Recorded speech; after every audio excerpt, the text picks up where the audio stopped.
Carl Gustav Jung was born in 1875 in a small village in Switzerland, surrounded by quiet landscapes, old churches, and long silences. From the beginning, his life was shaped by inwardness. While other children played outward games, Jung learned early to observe his own thoughts, fears, and inner images. His father was a Protestant pastor, serious and disciplined, yet inwardly conflicted. Jung sensed from a young age that his father struggled with faith.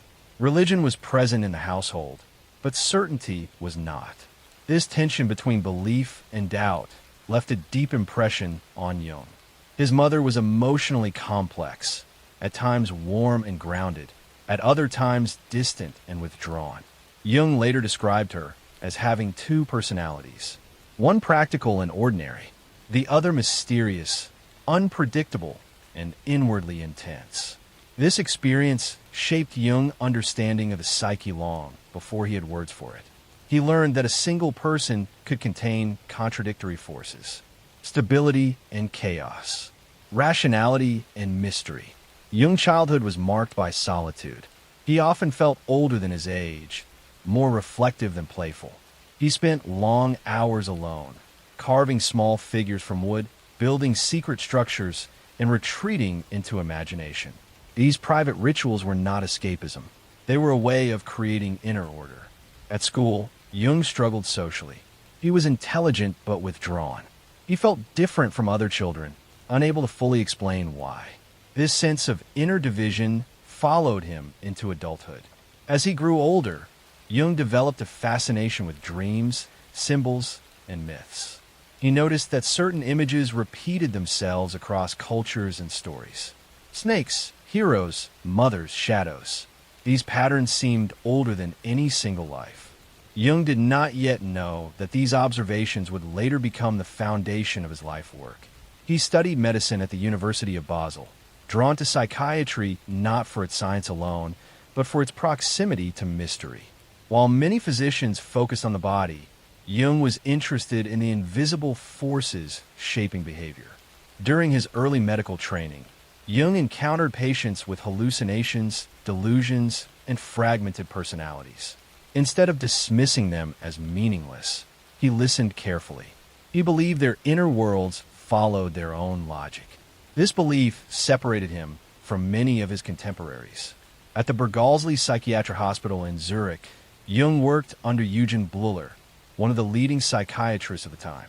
Here, Jung began systematic studies of word association, measuring emotional reactions to certain stimuli. Through this research, Jung discovered that certain words triggered unconscious emotional responses. Delays, slips, sudden changes in tone. These reactions revealed hidden emotional complexes. This idea of complexes would become central to his psychology. Jung believed that parts of the psyche could operate semi-independently, influencing behavior without conscious awareness.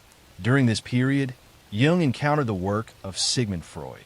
Freud's theories of the unconscious and repression fascinated him.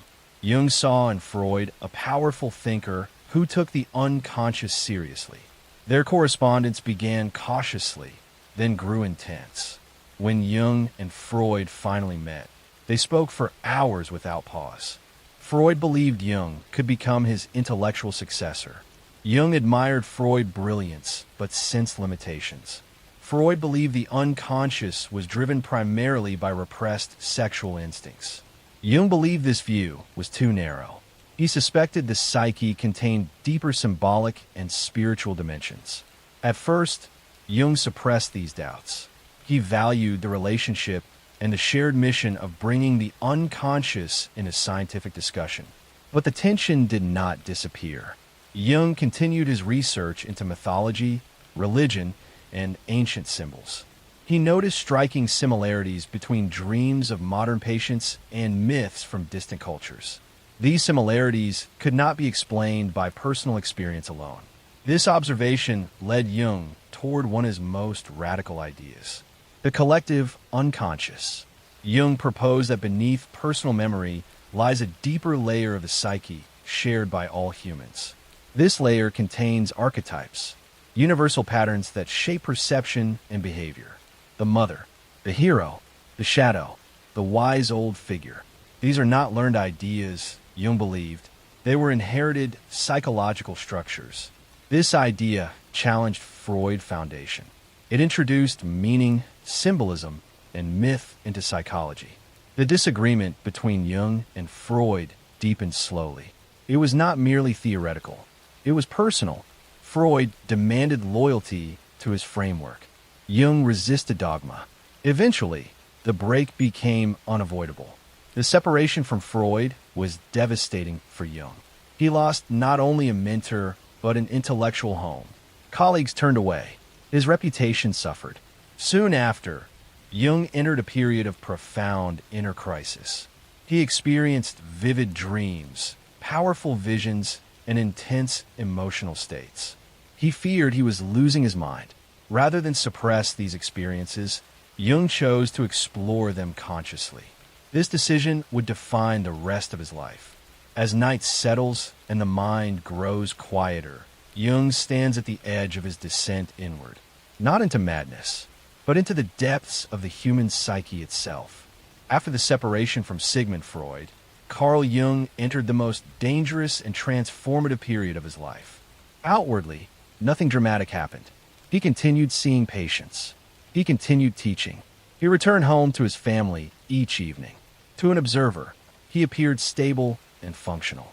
Inside, however, his inner world was collapsing and rebuilding at the same time. The break with Freud was not only professional, it was psychological. Freud had represented structure, authority, and intellectual certainty. Losing that relationship left Jung without a framework to hold his own expanding inner experiences.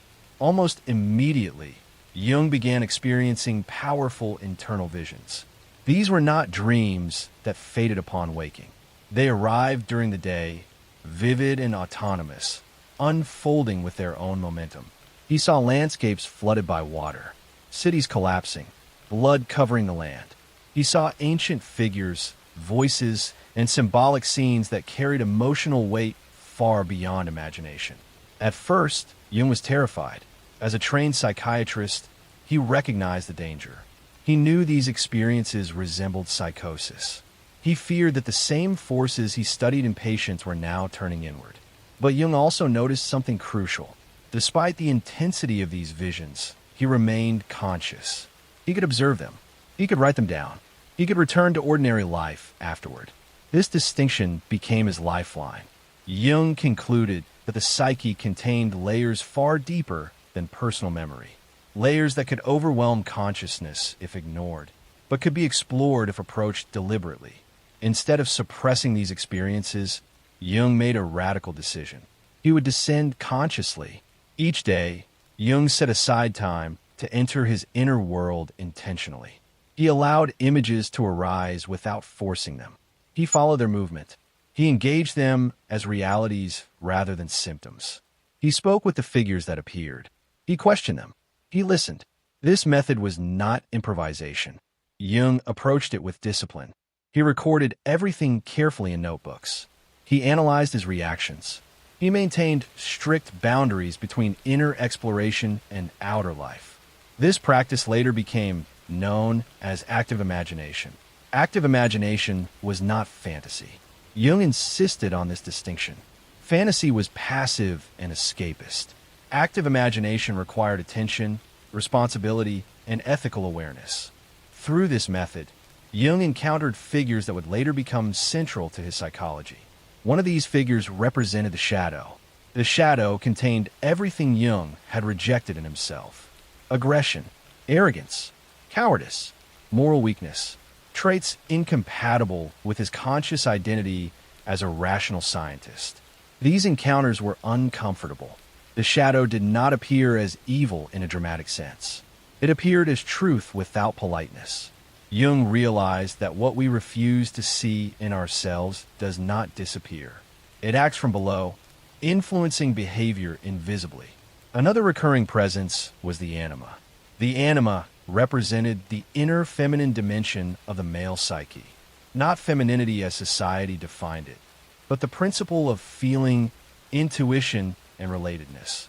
Jung noticed that when the anima was ignored, she appeared distorted. When acknowledged, she guided understanding. These encounters taught Jung that the psyche was not unified by default. It was a community of forces.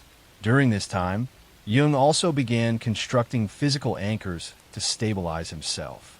He walked for hours daily. He carved stone. He built small towers and walls with his hands. One of these constructions later became Ballingen Tower, a retreat where Jung spent long periods alone. The act of building was symbolic. As his inner world destabilized, he created external order. Jung wrote later that these manual activities saved his sanity. The visions continued. He saw images of Europe collapsing under violence and chaos. These images disturbed him deeply. When the First World War began years later, Jung recognized the symbolic nature of what he had witnessed. He concluded that the psyche was not limited to individual experience. It could anticipate collective events. This realization strengthened his theory of the collective unconscious. Jung believed that beneath personal memory lay inherited psychological patterns shared across humanity. These patterns expressed themselves through myths, dreams, religious symbols, and artistic motifs. He observed that patients with no exposure to certain myths dreamed of images identical to ancient stories. This could not be explained by personal learning alone. These shared patterns, which he called archetypes, were not fixed images but organizing principles. They shaped perception. They influenced emotion. They guided behavior. During this period, Jung worked extensively with patients while undergoing his own inner descent. This dual position was rare. He did not study the unconscious from a distance. He lived inside it. He began to understand psychological symptoms differently. Rather than viewing them as defects to eliminate, he saw them as communications, signals that something unconscious demanded recognition. Jung believed neurosis often arose when a person lived one-sidedly, over-identifying with reason, suppressing emotion, ignoring creativity, rejecting instinct. The psyche responded by creating symptoms to restore balance. This insight marked a decisive break from Freud. Freud focused on reducing symptoms by uncovering past causes. Jung focused on integrating meaning. For Jung, healing was not the removal of pain. It was the expansion of consciousness. Throughout these years, Jung kept a large illuminated manuscript in which he transcribed his visions in formal language, accompanied by symbolic illustrations. This manuscript later became known as the Red Book. The Red Book was not science. It was a map of descent. Jung never intended it for public eyes. He feared it would be misunderstood. He knew it blurred the boundary between psychology, mythology, and spirituality. Yet it formed the foundation of his later theories. By the end of this period, Jung emerged changed. He no longer feared the unconscious. He respected it. He no longer sought certainty. He accepted tension. He believed psychological maturity required holding opposites without collapsing into one side. As night deepens and the mind relaxes, Jung stands at a quiet turning point. He has survived the descent. He has not escaped unchanged. And from this depth, a new psychology begins to form. When Carl Jung emerged from his long inner confrontation, he was no longer the same man who had broken with Freud. Something fundamental had shifted. He no longer felt the need to defend his ideas aggressively or to convince others quickly. He had learned patience from the psyche itself. Jung believed that what he had experienced was not a personal crisis alone, but a universal process that modern humans had forgotten how to navigate. Earlier cultures, he believed, had rituals, myths, and symbolic systems that guided individuals through inner transformation. Modern society had dismantled these structures, leaving people alone with unconscious forces they did not understand. This belief shaped everything Jung did next. He began to systematize what he had learned, not as rigid theory, but as a living psychology. He called this approach analytical psychology. At the center of this psychology was the idea that the psyche is self-regulating. It moves toward balance when allowed to function naturally. Consciousness, however, often resist this movement. People identify too strongly with certain traits and reject others. Jung believed psychological suffering arose from this imbalance. To explain this process, Jung expanded his theory of archetypes. He clarified that archetypes were not inherited images, but inherited ways of forming images. They shaped how humans experience birth, death, power, love, fear, and meaning. One of the most important archetypes Jung explored was the persona. The persona was the social mask, the role a person plays to function in society. Jung believed the persona was necessary, but dangerous if mistaken for the whole self. When individuals identified completely with their persona, they became hollow. They lived according to expectation rather than inner truth. This often led to anxiety, depression, or sudden emotional collapse. Opposite the persona stood the shadow. The shadow contained everything rejected by the conscious identity. Traits judged unacceptable. Emotions labeled dangerous. Desires considered immoral. Jung emphasized that the shadow was not evil. It was primitive, undeveloped, and powerful. Ignoring it made it darker. Integrating it made it human. He observed that people often projected their shadow onto others. What they hated most in others often reflected what they refused to acknowledge in themselves.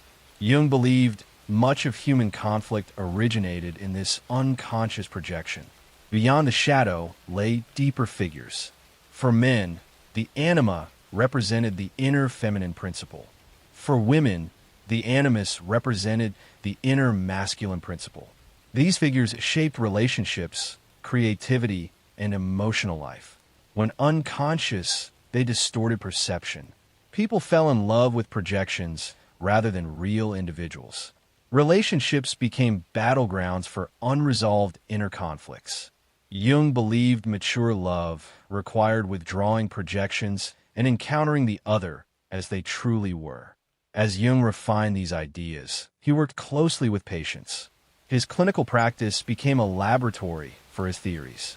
He listened to dreams carefully, not as puzzles to decode mechanically, but as narratives revealing psychological movement. Dreams, Jung believed, were natural expressions of the unconscious. They compensated for conscious attitudes. If a person was overly rational, dreams brought emotion. If overly moral, dreams introduced chaos. He treated dreams as meaningful stories. Jung also introduced the concept of the self. The self was not the ego. It was the totality of the psyche, conscious and unconscious together.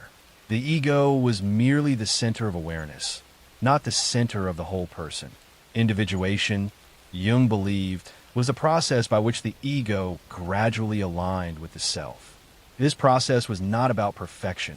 It was about wholeness. Individuation often began with crisis. Loss, illness, failure, or inner collapse forced individuals to confront parts of themselves they had ignored. Jung believed these moments were invitations rather than punishments. He warned against seeking happiness as a goal. Happiness, he believed, was a byproduct of meaning. Meaning emerged when life was lived in dialogue with the unconscious. During this period, Jung expanded his studies beyond Western psychology. He explored Eastern philosophies, including Taoism, Buddhism, and Hindu thought. He found parallels between Eastern concepts and his own experiences. He did not adopt these traditions wholesale. He respected their depth while recognizing cultural differences. Jung believed Western minds needed their own symbolic language. Alchemy became one of Jung's most important sources. For years, Jung studied alchemical texts in detail. At first, they seemed nonsensical. Strange symbols, obscure processes, cryptic language. But gradually, Jung recognized patterns. Alchemy, he concluded, was not primarily about transforming metals. It was about transforming the psyche. The stages of alchemy mirrored psychological development. The confrontation with chaos, the dissolution of old forms, the emergence of new integration. The philosopher's stone, Jung believed, symbolized the self. This insight allowed Jung to to connect ancient symbolic systems with modern psychology. It gave his work historical depth and continuity. Another concept emerged during this time: synchronicity. Jung noticed meaningful coincidences that could not be explained by cause and effect. Inner states aligning with external events in ways that carried significance. He did not claim these events violated physical laws. He suggested they reflected a deeper ordering principle connecting psyche and world. Synchronicity challenged materialist assumptions. It suggested meaning was not confined to the mind. Jung's approach was controversial. Many scientists criticized him for drifting too far from empiricism. Jung accepted this criticism calmly. He did not see psychology as reducible to measurement alone. He believed the psyche required symbolic understanding. As Jung aged, his reputation grew.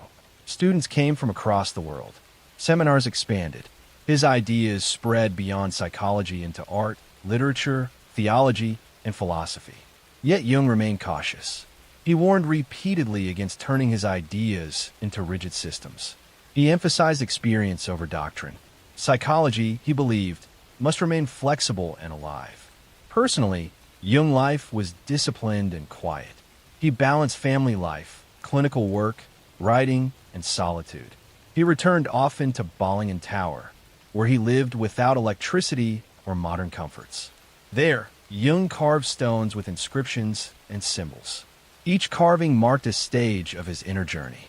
He believed physical symbols grounded psychological insight.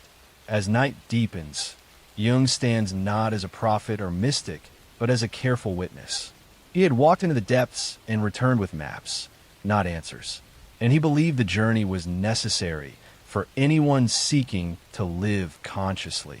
As Carl Jung entered the final decades of his life, his outward activity gradually slowed, but his inner attention did not. He no longer felt the need to develop new theories or defend old ones. What remained was reflection, not the reflection of a man looking back with regret, but of someone observing life as a whole pattern. Jung continued seeing patients well into old age, though fewer than before. He chose his cases carefully. He was less interested in quick improvement and more interested in whether a person was moving toward wholeness. He believed that the later stages of life demanded a different psychological task than youth. In youth, the challenge was adaptation, building an ego, finding a place in the world. In later life, Jung believed the task reversed. One must turn inward, withdraw projections, integrate what had been neglected. Many people, Jung observed, resisted this shift. They clung to youthful ambitions or social identities long after these no longer fit. This resistance often produced depression or anxiety, not because life had lost meaning, but because meaning had changed. Jung believed aging was not decline by default. It was transformation. During these years, Jung spent increasing time at Bollingen Tower. The tower was not a retreat from reality. It was a place of alignment. There, without electricity or modern distractions, Jung followed a rhythm closer to nature. He cooked. He read. He wrote. He carved stone. Each stone inscription marked a psychological insight. Jung treated these carvings not as decorations, but as anchors, symbols externalized to prevent inflation. Jung was deeply aware of the danger of ego expansion. He had seen what happened when individuals identified too strongly with insight or authority. He warned repeatedly that encounters with the unconscious could produce arrogance if not grounded. Humility, for Jung, was not modesty. It was realism. During his later years, Jung reflected often on death. He did not view death as annihilation. He saw it as completion, not an escape, but a fulfillment of form. Jung described dreams in his later life that suggested preparation rather than fear. He believed the psyche adjusted naturally to the idea of death when not resisted. Fear arose when consciousness clung too tightly to form. He did not claim certainty about the afterlife. He distrusted belief without experience, but he also distrusted denial rooted in fear. For Jung, the psyche itself provided evidence of continuity. Symbols of transition, passage, and return appeared consistently across cultures. These patterns, he believed, emerged from the collective unconscious. Jung wrote that life felt meaningful when lived symbolically, not literally believing myths, but recognizing their psychological truth. He remained critical of modern society. He believed technological progress had outpaced psychological development. Humans had gained power without equivalent self-knowledge. This imbalance concerned him deeply. Jung warned that unconscious forces, when ignored collectively, could erupt in mass movements. He believed the horrors of the 20th century demonstrated this danger. Yet he did not despair. He believed individuation, though rare, was possible, and that each individuated individual slightly altered the collective balance. Jung did not see himself as a savior. He rejected followers. He encouraged students to find their own paths. He emphasized again and again that his psychology was not a system to believe in, but a process to undergo. In his final interviews, Jung spoke calmly, without drama. He expressed gratitude for his life. He acknowledged mistakes. He did not seek justification. He died in 1961 at the age of 85. There was no philosophical conclusion, no final doctrine, only a sense of completion. Jung's legacy grew steadily after his death. His ideas influenced psychotherapy, literature, art, film, and religious thought. Concepts like the shadow, archetypes, and individuation entered popular language, often stripped of depth. Jung would have disliked this simplification. He believed psychological concepts should be lived before they were spoken. The danger, he warned, was that people would use his ideas to label others rather than understand themselves. True psychology, for Jung, began with self-confrontation. For the listener now, late at night, Jung offers no easy comfort. He offers orientation. He suggests that anxiety often signals neglected meaning, that depression may indicate a call inward, that dreams are not random noise, but messages from a deeper intelligence. He invites patience. He invites listening. He invites dialogue with the unseen parts of oneself. Carl Jung lived between science and mystery, refusing to abandon either. He believed the psyche was not a machine to be repaired, but a story to be understood. And as the mind settles and sleep approaches, his final insight remains quietly present. What is unconscious will shape fate. What is made conscious can become choice. And in that choice, a deeper rest becomes possible.